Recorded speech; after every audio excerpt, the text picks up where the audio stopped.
as well, bro. Because when you think about it, the Lord, He can only but show His majesty, right, the right way, by using the one that the person that is of nothingness in the eyes of the world. That's how He's glorified. Like, think about it. Like, how is the Lord going to glorify someone that's already got His glory? Why would the Lord glory in a man that's already got strength? That's got a level of influence. Yeah. He's already magnified. So the Lord is dealing with the meek. That's why it says, blessed are the meek. That's the spirit. I put it. Go on, brother. Let's hit the scriptures. I was already in Matthew 5, and then you mentioned it. Come. Matthew 5:5. Blessed are the meek, for they shall inherit the earth. Yeah. Blessed are the meek, for they shall inherit the earth, man. Because what it's all about, man, what the Lord is doing is the Lord is putting us through a trial. The Lord is making us to go through different obstacles and having us in a position of difficulty in His life, so that we can be tested, man. And once we're tested, then we'll receive the reward. Yeah. You know, and it looks better too in the eyes of the Heavenly Father. It looks better. Like sometimes you can watch like a football game, and there's a team that always loses, and the part of you wants to see that team win. That's how the Lord is too. Right. You know, but oh, Shalom, brother. I saw you right there, man. Yeah, man. So I mean, like the Lord is dealing with Shalom, brother. The men who are deemed to be losers in this life. Right. Yeah. Go on now. Because you were talking about the likes of Sarnetta and like the whole chemical scene polite. Yes. This is jumping down to verse 10.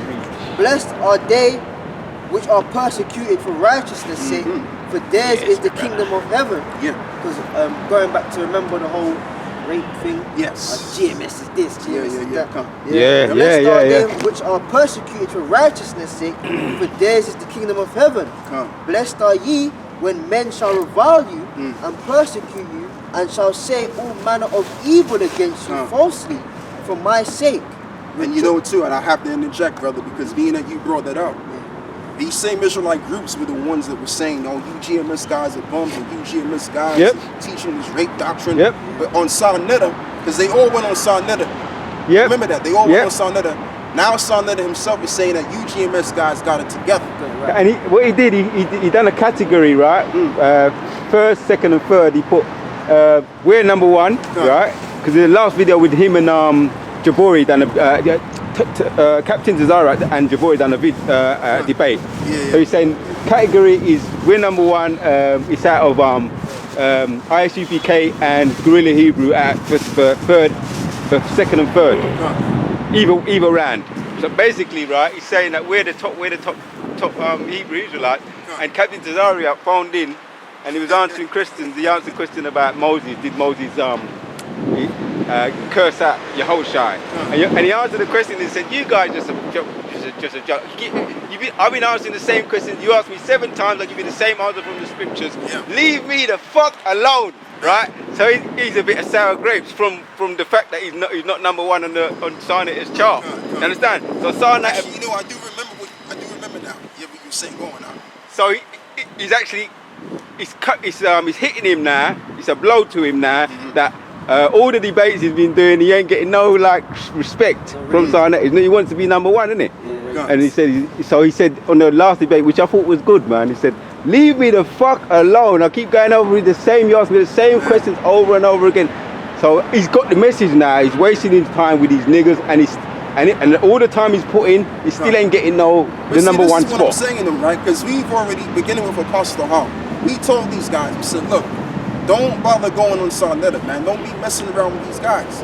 Because what it is, right, with these Israelite groups that don't know too much of any better as well as we know, they want to be rated by a guy that's got a platform already. Like, but wait a minute, y'all got a platform too. Why you have to go on Sarnetta's platform to promote yourselves? To get him to promote you?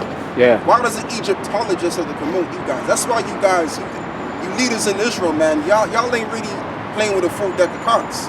Because really it should be the opposite around. It should be Sarnetta coming to us and us raiding them. That's right. That's right. You And know? he said rape is in the Bible. He said that's one thing he likes about GMS. They keep it real. Yeah. Rape is in the Bible, even though we know the context and everything.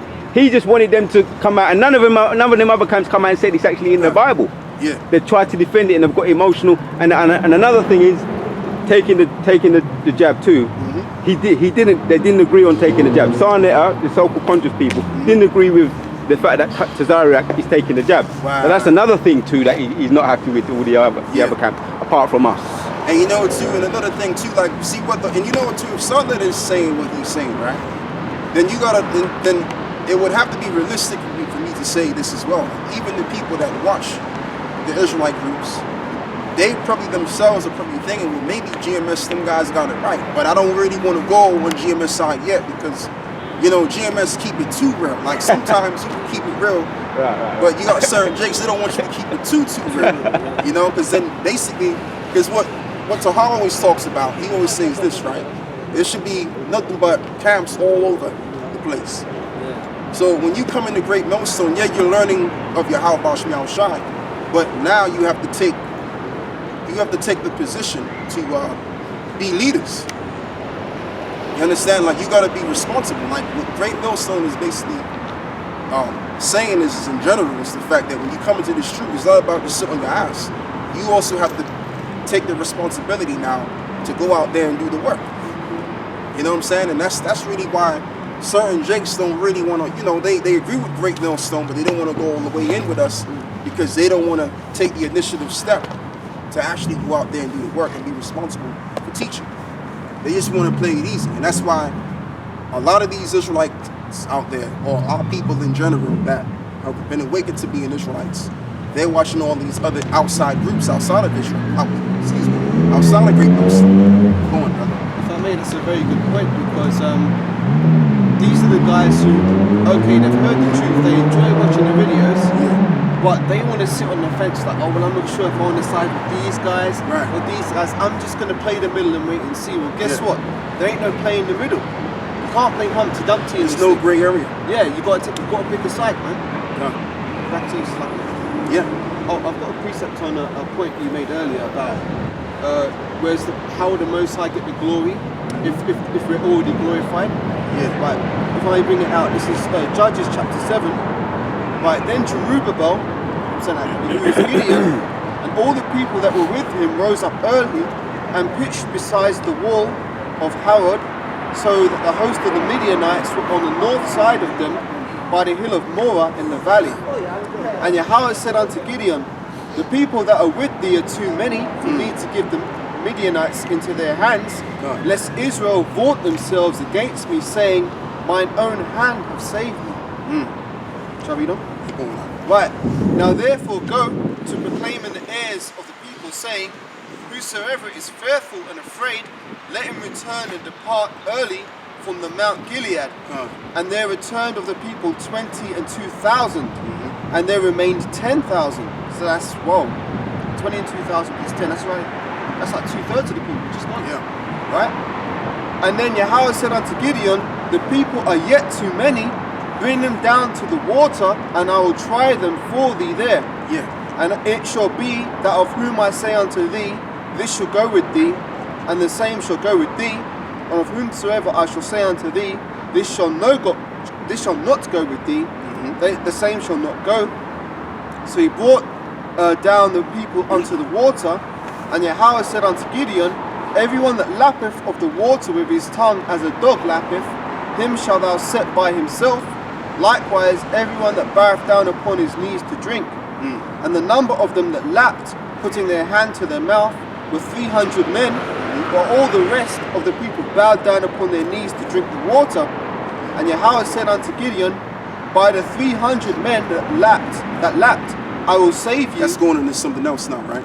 No, basically, this is the point.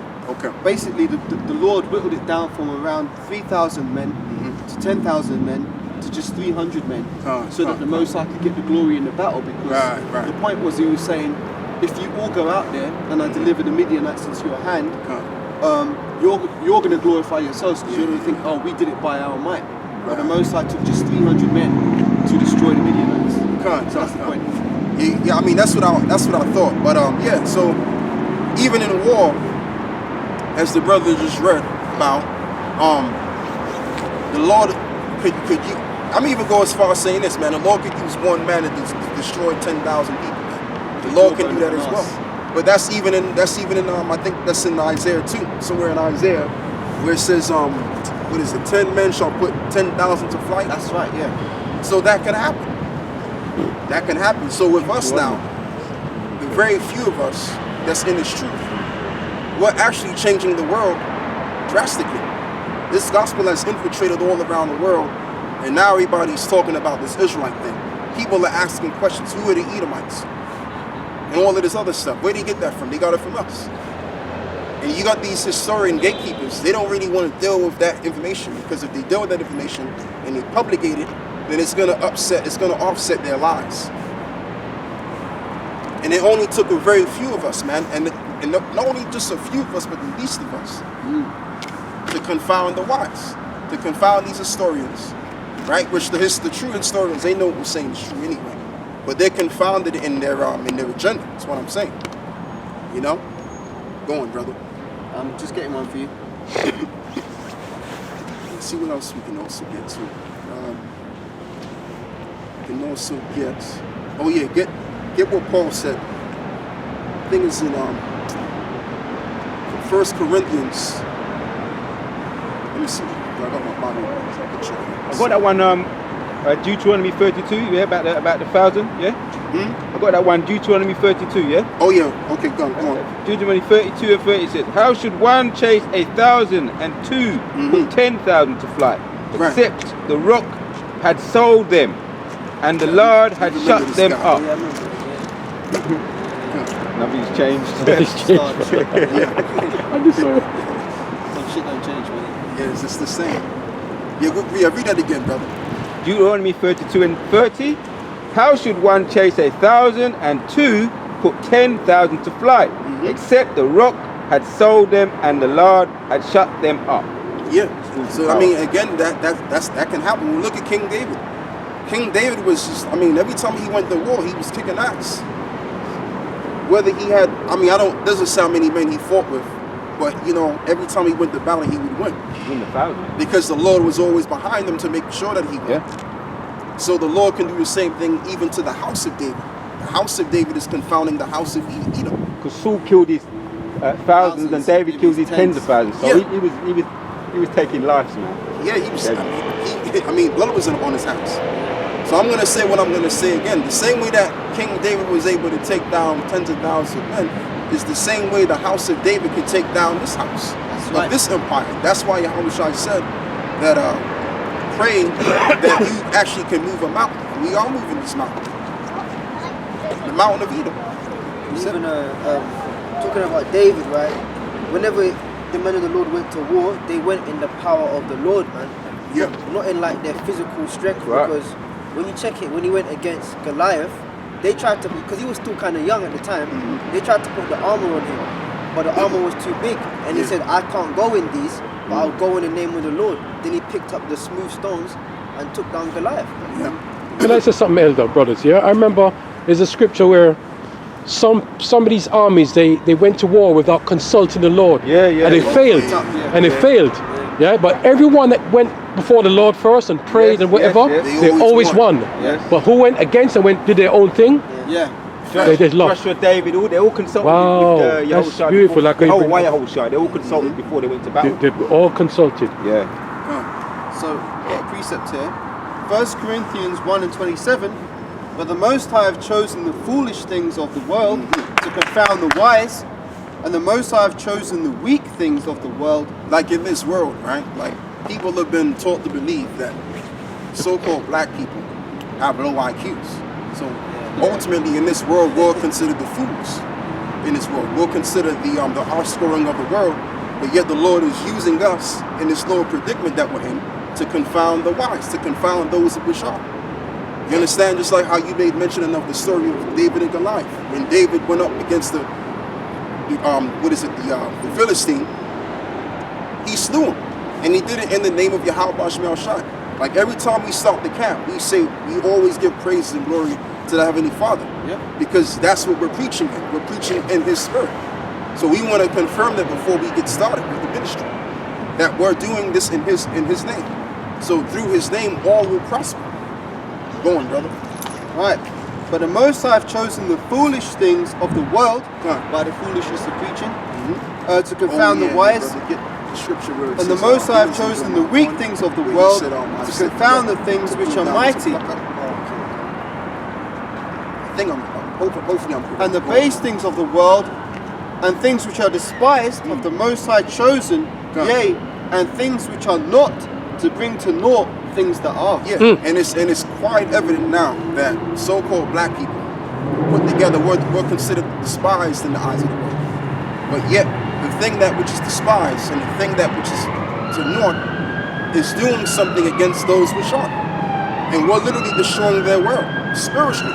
Because this gospel is like the spiritual hammer, man. Yep. That's breaking down the system time in and time out, gradually, little and little.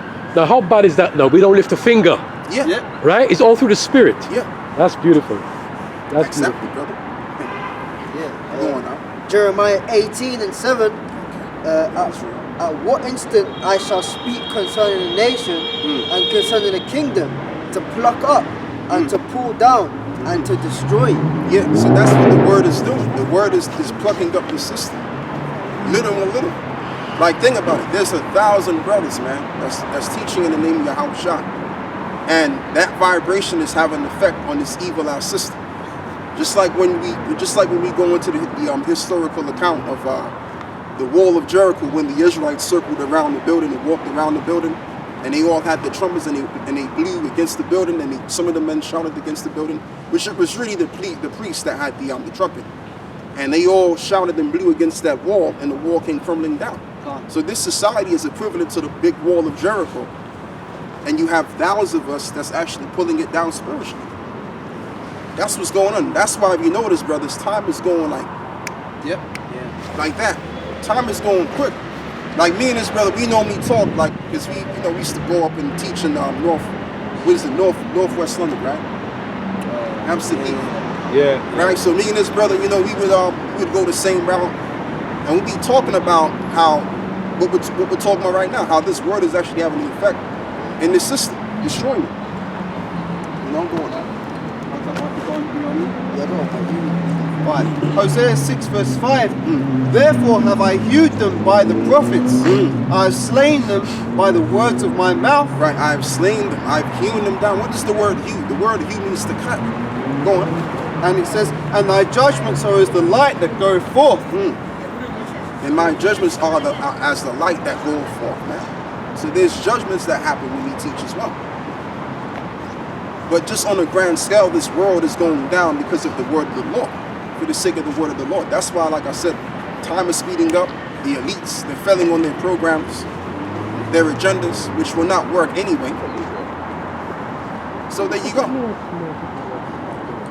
Go on, brother. This is Hebrews chapter 4:12. For the word of the Most High is quick and powerful and sharper than any two-edged sword, piercing even to the dividing asunder of soul and spirit, and of the joints and marrow, and is a discerner of those of the thoughts and intents of the heart. Yeah. So I mean, if you can condemn someone with the scriptures, you can break their spirit. And that's what we've been doing for the time past, for the amount of years that we've been awakened to this truth. We've been breaking the spirits of the men that's in these high positions of power. So if we're breaking the spirits of these men, then we're breaking their society. Because it takes men to move a society. So we're actually destroying their spirits, man. So like you said, brother, we don't have to live the pinky finger. All we gotta do is just come out here and bring the word of the Lord out. Because this is the word of life, the book of life. This society is the ways of death. So life and death can't coexist together. Okay, I'm talking about, well, it does. I gotta correct myself. It does, right? But I'm talking about a people here. People of death and people of life can't coexist together. Like the scripture says, two can't walk together except they be agreed. You can't have two kingdoms. That's never been the case even in the ancient times. So one has to fall in order for the one to rise. So what's going on right now is the book of life is destroying the world of death. Okay? Go on, brother. Can I say something, Elder? Yeah? Elder Apostle Aram Lab, I think about 2 days ago he did a video talking about the tree of life. Is it the tree of life? And basically, tree of life, is it tree of life? Genesis 2. Yeah, that's what he's talking about, the tree of life. And that's what it's all about, you know. The tree of life really means to please the Lord Yahweh Bashem, to serve him, right? And that's what we're doing, you know, the tree of life. Well, that's why it says the fear of the Lord leadeth to life. That's beautiful, yeah. So that's what it all involves. So the point I'm making is we fear the Lord, they fear the spiritual demon Satan. Yes. So these two parties can't rise together and coexist. You either got to be down with the one, or you got to be absolute from the other one. It's either and or. You know what I'm saying? So at the end of the day, but the Lord himself is not a power of wickedness. It's a power of righteousness. So therefore, we're automatically on the winning team when it concerns the Lord. So whatever these leaders are doing, it's going to fail. Yeah. It's going to go beyond it's going to go beyond until the Lord smacks their agenda out the way. Because the Lord is going to use these people to fulfill certain agendas that he wants to fulfill. Boy. Once they've done that, and they've got the Karagma thing going, and then they're just going to be smacked to power. Then the Lord is going to come back and literally smack them to power. But he's going to smack their agendas to power, and then he's going to smack them to power physically. Going on. Yeah, I've got a quick one about not lifting a pinky finger, right? This is Zechariah 4:6. Then he answered and spake unto me, saying, this is the word of the Lord unto Zerubbabel, saying, not by might, nor by power, but by my spirit, saith the Lord of hosts. There you go. So that's what's moving things. It's all through the spirit of the Lord. It's not by might, it's not by power, but it's through the spirit of the Lord. So it's through the spirit of Yahweh Shemel Shai, which this book has, which is what's overthrowing this world. Woo! Beautiful. So all the Lord told us to do is to go out and set up that standard, and we've set that standard up. And now the world is changing for the worse for this world, and for the better for us. That's why we're transitioning now, much more faster, because the elect worldwide have been awakened. Just think about it, like during the time of the One West School back in the early 90s, the same school that the apostles were a part of, nothing was already going on. There was no prophetical things going on like it is right now, back in those days. Yeah.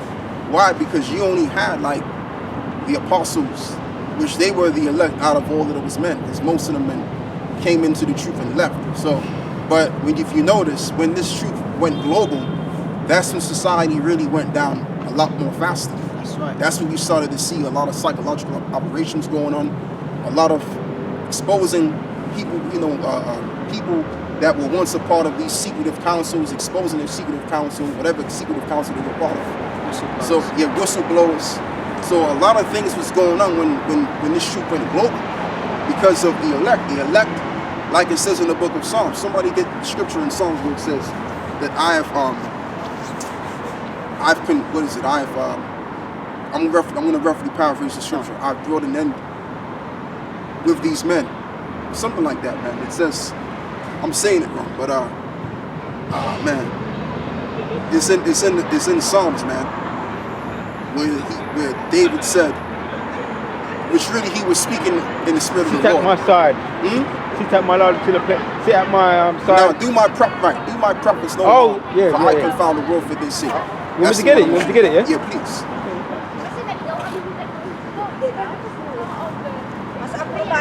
Yeah, so the point I'm making is just to simplify it. Okay, I've got it. Go on, brother. Psalms 105 from verse Yeah, he's got it, you got it.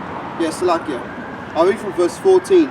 He suffered no, Psalms 105:14. He suffered no man to do them wrong, yea, he reproved kings for their sakes, saying, touch not my anointed, and do my prophets no harm. And that's it, go on. Moreover, he called for a famine upon the land, and he brake the whole staff of bread. He sent a man before them, even Joseph, who was sold for a servant, whose feet they hurt with fetters, and who was laid in Now I was irons. going into something else. I want the one where it says that I've confounded the world for their sakes. Okay, this might not be the one then. Oh yeah, do you want to look for it? Because I'm not sure if I've got the right one. Let me see something. I know I'm saying it wrong. Let me do this instead.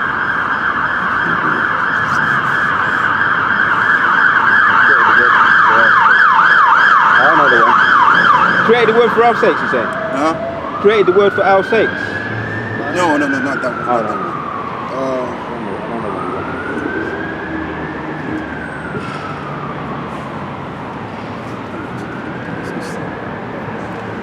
If I may say, well, I'm trying to find that. Like the elder was saying, when the truth, because the truth was going on for a long time. You know, from Rabbi Abba Bivens, he had a few contemporaries with him, but he was the man that the Lord was dealing with. You had the other men that came in, our apostles and elders and stuff. But 2007, because in the kingdom there's going to be new books written, man, of like. It's going to be the new acts. Yeah, the new acts of the apostles and the prophets, the finally go around type of thing, and it's going to be recorded that in the old world, in the year of 2007, the summertime, that's when the truth really took off, man. And that's when you had men from all around the world tune in and come to the cause, man.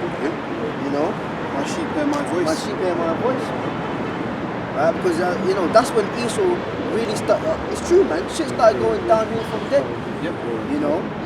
Actually, you're right, because that's when a lot of people started coming out saying, "Oh, did you know 9/11 was an inside job?" Yeah, that started to. Yeah.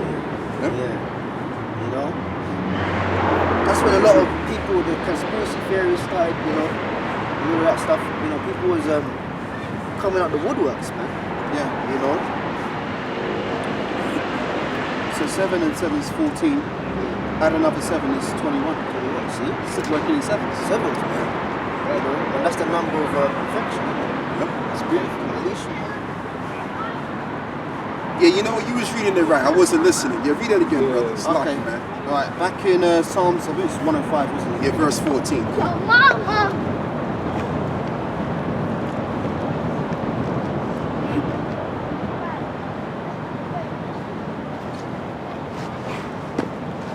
I just wasn't listening, man. That's okay. I thought you was reading something else. Which it was getting to something else, but it was right there. It said it right there. Right, Psalms 105 and verse 14 again says, He suffered no man to do them wrong, yea, he reproved kings for their sakes. Right, this is the point. He reproved kings for their sakes. So like I was saying earlier before, when the apostles was coming in around the 80s, the 90s, nothing wasn't really going on. And the reason why nothing wasn't really going on, because you just only had let's just say Pastor Hall from, let's just say the mid-1990s then, because around that time, Pastor Ricard was already in the truth. Pastor Gabar was already in the truth, right? And you had other men which are still teaching today. But these are just, what is it? A maximum, probably like maybe 7 main men that formulated Great Nostrum. I'm just guessing because I don't know exactly, but you only had 7 men. But the minute it became global, this truth became global, that's when the world started to go downhill more drastically. Yeah, that's the spirit. We were talking about that a little bit earlier. Oh yeah? That's the spirit, the Bishop Elders of Connecticut, like Apostle Ricard's camp, that's like the main men that came up under the apostles. Like Bishop Elder Manatazak, Bishop Elder Ayathan, that whole crew, man. That was the brothers that really started it, man. And I've even seen, I got it on my likes videos of them giving their testimonies of like when they went on the YouTube and they saw brothers popping up. They were amazed because before then it was just like an in-house thing. Right. Yeah, because when I came into the truth, like the whole Israelite thing, like I ain't been in it that long, but I'm just saying, like back in like the early 2010s, no one didn't really know about the Israelite thing. Like no one didn't really know about it too much. Like it was taboo. Like for you to call yourself an Israelite at that time, it was like, what is that? Oh, you gotta be one crazy nigga to go out there with a robot. You know what I mean? My mother was kind of like that too, towards me. But it was taboo. But nowadays, everybody knows about it now. So even back then, like you're saying, it was an in-house thing. But this thing's going global. That's why the world is being triggered the way it is, because of the word. The vibration of the word is having an effect on it. And I'm not saying that because very few men that came in didn't have no effect. It had an effect. But when you have a multitude of people doing the same thing, shutting down something, it has more of a powerful effect. That's just the laws of nature. This is Matthew 24:14. And this gospel of the kingdom shall be preached to all the world for a witness unto all nations. Yeah. Then shall the end come. And I'm glad you brought it up. So why would the end come all of a sudden after we got, after it got global? Why? Because you're going to have certain men that's going to come out of in different countries, and they're going to chant the same thing.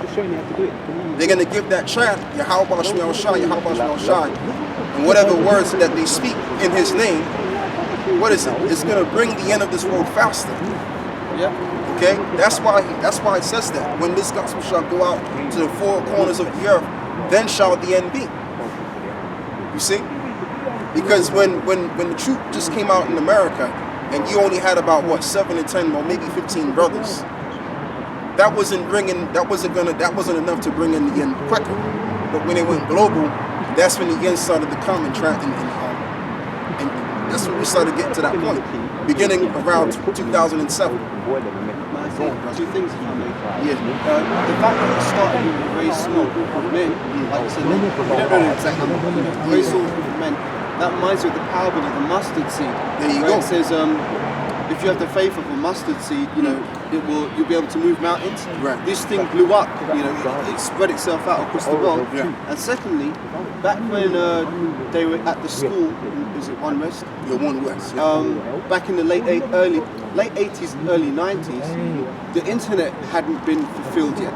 That prophecy had to come into play before this truth could go global. Exactly. So that's why, like you said, there wasn't that much going on prophetically in those times. Yeah. The internet had to be, made worldwide and fast enough so that brothers could upload videos. Because I remember back in the day, we used to have those Nokia phones with green and black screen, no images, you couldn't record videos. The technology had to be increased in order for us to be able to utilize it to do the work of the ministry. So it's all fallen into place. Yeah.